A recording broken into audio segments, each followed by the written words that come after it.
Coming up on today's episode of Airborne Unlimited, Continental Motors issues explanation of service bulletin. Textron notes sharp drop in King Air deliveries. Planes of Fame gets temporary reprieve.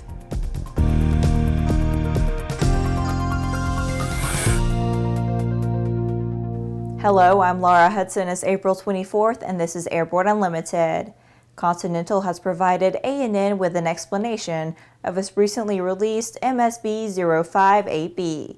They and the FAA are working as fast as possible to make sure that while ensuring the highest levels of safety, owners and operators of aircraft equipped with Continental engines will not be burdened with unnecessary costs. In 2009, Continental Motors superseded several old cam gears with new part numbers. CMG issued a service bulletin recommending replacement of the older design parts at the next overhaul or when the gear became accessible. In July 2009, SB 97.6 reiterated the need to change the parts mentioned above with the new design parts. In late 2016 and early 2017, as part of the ongoing FAA Continued Operational Safety Program, reports of the camshaft gear fractures were provided to the FAA. The FAA then asked CMG to reformat the current bulletin into a format compatible with FAA AC-20 176 to facilitate an AD. Continental Motors is working diligently with the FAA to make significant amendments to MS-05-8B, and they expect this to happen in the next 15 days. Slow deliveries of King Air airplanes has pushed Textron revenues and profits lower in the first quarter of 2017.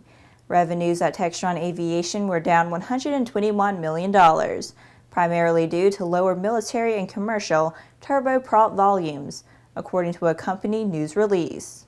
Textron Aviation delivered 35 new Citation jets, up from 34 jets last year, 12 King Air turboprops compared to 26 in last year's first quarter, and 2 Beechcraft T-6 trainers, down from 9 last year. Textron Aviation recorded a segment profit of $36 million in the first quarter, compared to $73 million a year ago, primarily due to lower volume and mix. The Textron Aviation backlog at the end of the first quarter was $1 billion, approximately flat from the end of the fourth quarter.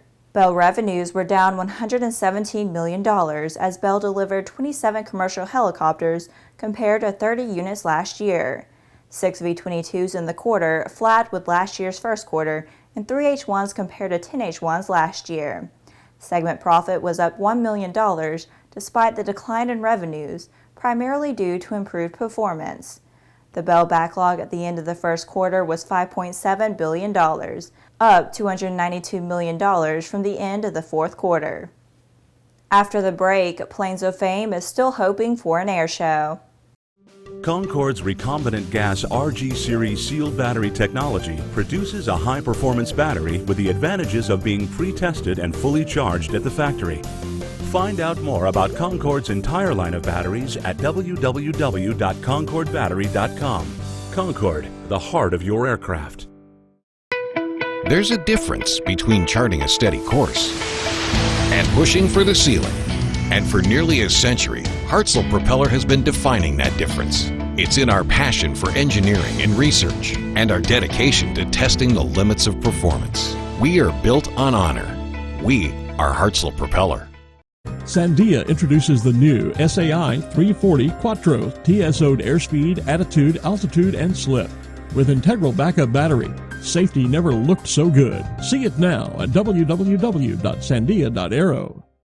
Welcome back. If you have a story suggestion for Airborne Unlimited, Aero-TV, the new AMA drone report, our website or podcast, just email to news-by@aero-news.net. Talk about your short deadlines. The future of the Planes of Fame annual air show in doubt due to a lawsuit filed by airport neighbors that saw it as more of a problem than a benefit has yet to be decided. A much-anticipated April 20th hearing has been delayed. Judge Michael Sachs disclosed that he had reviewed a number of issues related to the airport when acting as Assistant County Counsel for San Bernardino County through 2007. The counsel for the companies attempting to stop the air show then requested that another judge be substituted. The new judge, David Kahn, will hear the case beginning 13:30 on April 28. Planes of Fame Steve Hinton via the petition site that has garnered over 15,000 signatures supporting the airshow noted, quote, "We understand that the hearing will be 8 days before the Planes of Fame airshow, and we want to assure you that your overwhelming support throughout this situation has strengthened our determination and resolve to save the airshow. We are in our final weeks of the airshow preparation, and the details, arrangements, and commitments are already in place.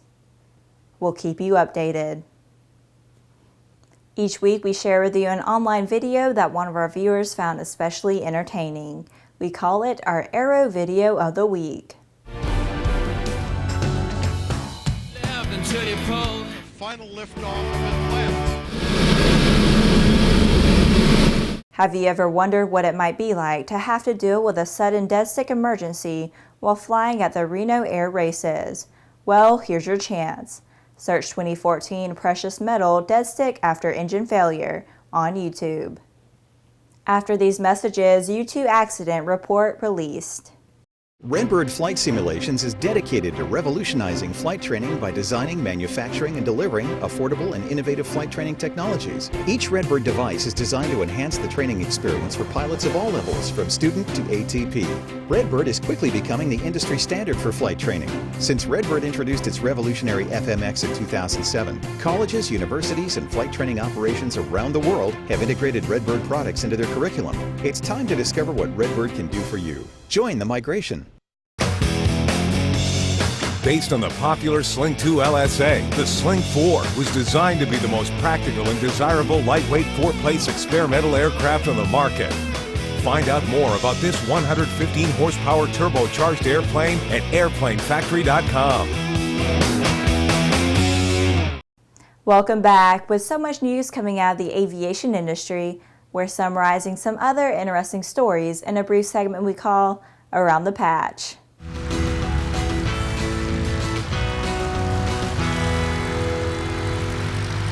The Air Force has released its final report from an accident involving a U-2 reconnaissance airplane September 20th, 2016. An instructor pilot was fatally injured in the accident, while the pilot receiving training survived. A preponderance of evidence found that the cause of the mishap was the MP's flight control inputs during the recovery phase of a no-flap approach to stall maneuver that led MA into an unintentional secondary stall. The Association of Professional Flight Attendants has spoken out against an arbitrations panel's decision awarding the airplane's cabin crew a 1.63% raise. For a workforce which has made this company and its recent merger an outstanding commercial success, today's raise is insulting, said Bob Ross, APFA National President. The latest mission of the U.S. Air Force X-37B mini shuttle has passed the 700-day mark, and the nature of the mission is still top secret. The OTV-4 mission was boosted into orbit by a United Launch Alliance Atlas V rocket on May 20, 2015, from Cape Canaveral Air Force Station in Florida. The FAA has approved the Fly Quiet Runway Rotation Test 2 for the O'Hare International Airport. Developed by the Chicago Department of Aviation, the rotation plan is designed to achieve a more balanced distribution of noise exposure for Chicago and suburban communities surrounding O'Hare during overnight hours. United Airlines has no plans to fire anyone over an incident in which a passenger was dragged from a United Express flight, according to CEO Oscar Munoz. Still, there may be policy changes at the airline after it concludes an internal investigation, likely by the end of this month. Well, that's it for today's trip around the patch. Now let's move on to the rest of the news. After a 6-hour flight, NASA astronaut Jack Fischer and cosmonaut Fyodor Yurchikhin of the Russian space agency Roscosmos arrived at the International Space Station at 9:18 a.m. Eastern Daylight Time Thursday, where they will continue important scientific research. The two launched aboard a Soyuz MS-04 spacecraft from the Baikonur Cosmodrome in Kazakhstan at 3:13 a.m., orbited Earth 4 times, and docked at the space station. The arrival of Fischer and Yurchikhin increased the station's crew complement to 5. The two joined Expedition 51 Commander Peggy Whitson of NASA and flight engineers Oleg Novitsky of Roscosmos and Thomas Fisquet of ESA. The Expedition 51 crew members will spend more than 4 months conducting approximately 250 science investigations in fields such as biology, earth science, human research, physical sciences, and technology development. Novitsky and Pesquet will remain aboard the station until early June. Fischer and Yurchikhin are scheduled to remain aboard the station until September, along with Whitson, whose stay aboard the station was extended into Expedition 52 by an agreement recently signed by NASA and Roscosmos. Well, that's our program for today. Remember that Airborne Unlimited is streamed daily, Monday through Friday, with additional breaking news bulletins for important stories that fall outside of our normal deadlines. If you're watching us on YouTube, please subscribe, and do check us out on Facebook and Twitter.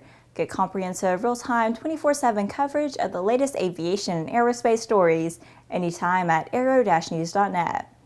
See you tomorrow.